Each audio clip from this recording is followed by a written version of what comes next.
Good morning, student. Today, let us do the another project of Scratch of Pictoblocks. This is the sixth project. Okay. Uh, so today we are going to learn the cat animation. So let us start. Okay. In the cat animation, we will learn how the cat is moving whenever we move the mouse pointer. Okay. So first one, go to the code, the events, click on the flag. Next, go to motion.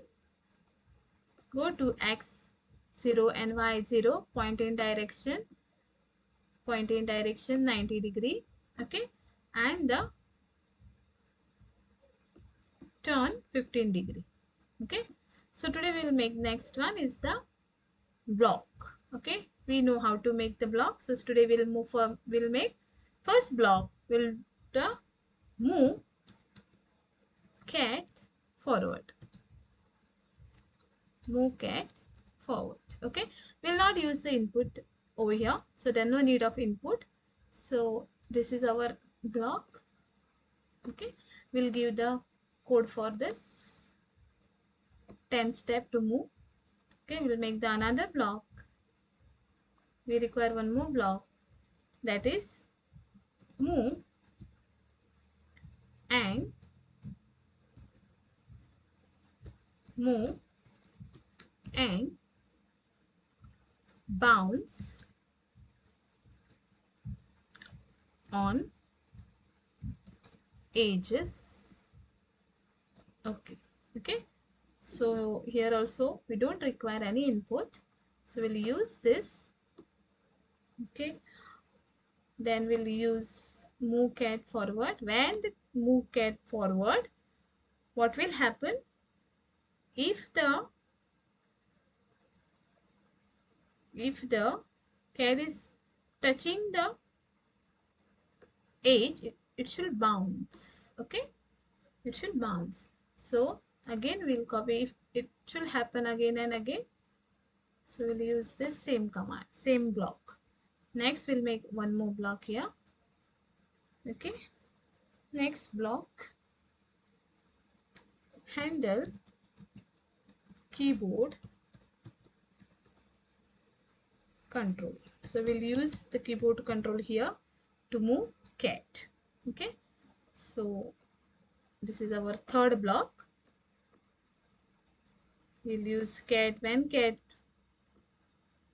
move forward, we'll give what will happen if the, we'll use the if function here. If then.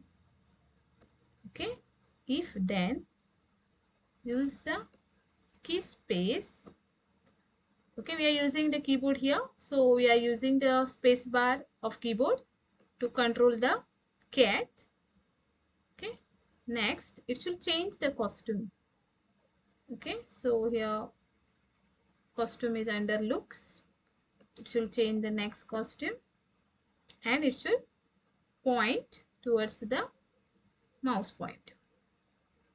Point towards the mouse pointer. Okay. Okay, next is we'll use the block here, same block. Handle the keyboard control, so it should happen again and again. And the last one is we'll use this block under the main code. Okay, now let us see what happened here. Cat is moving when I am pressing the keyboard space bar of keyboard. It is moving. Okay, see here, wherever the mouse pointer is, I am using the space bar and the mouse pointer. Okay, so cat is moving on that side. See. Okay, what you have to do, students, you have to try this code in a Pictoblocks, or if you are using the Scratch, use it and send me the output. Output should be the same. Okay, thank you, students.